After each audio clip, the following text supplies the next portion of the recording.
કન્યા રાશિના જાતકો સાવધાન, આ મહિનો તમારી પરીક્ષા લેવાનો છે, પરંતુ યોગ્ય નિર્ણય લો તો મુશ્કેલીઓ પણ તકમાં બદલાઈ જશે. તો નમસ્કાર મિત્રો, જય સિયારામ. હું યશ નિંબાર્ક આપ સૌનું સ્વાગત કરું છું મિત્રો આપણે આજના આ વિડીયોમાં. મિત્રો આપણા આજના વિડીયોમાં આપણે જોવા જઈ રહ્યા છીએ કન્યા રાશિનું આવનારા માર્ચ 2026નું માસિક રાશિફળ. પરંતુ મિત્રો, જો આપે અમારી યુટ્યુબ ચેનલ યશ નિંબાર્કને સબસ્ક્રાઈબ ન કરી હોય તો ફટાફટ સબસ્ક્રાઈબ કરો અને બેલ આઇકનને ઓલ ઉપર સેટ કરો, જેથી આપને આવનારા અમારા હરેક વિડીયોના નોટિફિકેશન મળતા રહે. તથા મિત્રો, જો આપને વિડીયો પસંદ આવે તો વિડીયોને લાઇક કરજો, વધારેમાં વધારે લોકો સુધી શેર કરજો. તો ચાલો શરૂ કરીએ આપણું આજનું આ વિડીયો, કન્યા રાશિનું આવનારા માર્ચ 2026નું માસિક રાશિફળ. તો કન્યા રાશિમાં જન્મેલા લોકો માટે આ મહિનો ઘણી બધી ચુનૌતીઓથી ભરેલો રહેવાની સંભાવનાઓ છે. તમારી રાશિથી છઠ્ઠા ભાવમાં મહિનાની શરૂઆતમાં રાહુ, સૂર્ય, બુધ, મંગળ અને શુક્ર વિરાજમાન રહેશે, જેથી રાહુ, બુધ અને મંગળ આખો મહિનો અહીં જ રહેશે. આ ગ્રહ સ્થિતિના કારણે સ્પર્ધા, દબાણ અને દૈનિક જીવનમાં અવરોધો આવી શકે છે મિત્રો, વધી શકે છે. તે સિવાય 7મા ભાવમાં શનિ, 10મા ભાવમાં ગુરુ અને દ્વાદશ ભાવમાં કેતુ આખો મહિનો વિરાજમાન રહેશે, જે જીવનના મહત્ત્વના ક્ષેત્રોમાં ધીરજ રાખવાની જરૂરિયાત દર્શાવે છે મિત્રો.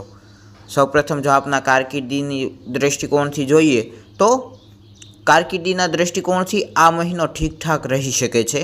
કામમાં મહેનત વધારે કરવી પડે અને પરિણામ ધીમે ધીમે મળશે. ઉતાવળમાં લીધેલા નિર્ણયોથી દૂર રહેવું તમારા માટે લાભદાયક સાબિત થશે મિત્રો. ત્યારબાદ જો વાત કરીએ વિદ્યાર્થી મિત્રોની, તો વિદ્યાર્થી મિત્રો માટે આ મહિનો સરેરાશ રહી શકે છે. ધ્યાન ભટકવાની સંભાવનાઓ હોવાથી એકાગ્રતા જાળવવી ખૂબ જ જરૂરી રહેશે. નિયમિત અભ્યાસ તમને સારા પરિણામ તરફ લઈ જશે. જો પારિવારિક જીવન વિશે વાત કરવામાં આવે તો આ મહિનો ઠીકઠાક રહેવાની સંભાવનાઓ છે. ચોથા ભાવ ઉપર ગુરુ મહારાજની નજર આખો મહિનો રહેશે અને ચોથો ભાવનો સ્વામી ગુરુ 10મા ભાવમાં બેસીને બીજા અને ચોથા ભાવને પોતાની શુભ નજરથી જોશે, જેના કારણે પારિવારિક સંબંધોમાં ધીમે ધીમે સુધારો જોવા મળી શકે છે મિત્રો.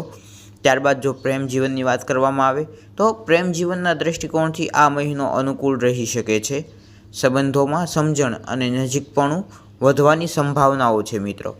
હવે જો મિત્રો વાત કરીએ આપની આર્થિક પરિસ્થિતિની, તો આર્થિક સ્થિતિની વાત કરવામાં આવે તો આ મહિનો આર્થિક સ્થિતિના દૃષ્ટિકોણથી તમને સ્પષ્ટ સંકેત આપે છે કે ખર્ચ વધવાની સાવધાની રાખવી ખૂબ જ જરૂરી છે.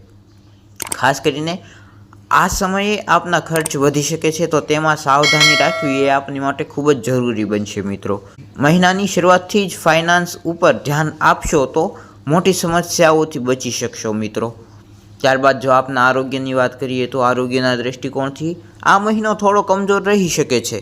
ગ્રહોની સ્થિતિ આરોગ્ય માટે સંપૂર્ણ રીતે તમારા પક્ષમાં દેખાતી નથી, તેથી આખો મહિનો તમારા આરોગ્યને સૌથી વધુ પ્રાથમિકતા આપવી એ જરૂરી બનશે મિત્રો. ખાસ આપને આવનારા માર્ચ મહિનામાં પોતાના આરોગ્ય ઉપર સૌથી વધારે ધ્યાન આપવાની જરૂર પડશે. આપ અન્ય મુદ્દાઓને ભૂલી જાઓ, પરંતુ પોતાના આરોગ્યને જ આપને સાચવીને રાખવાનું રહેશે મિત્રો.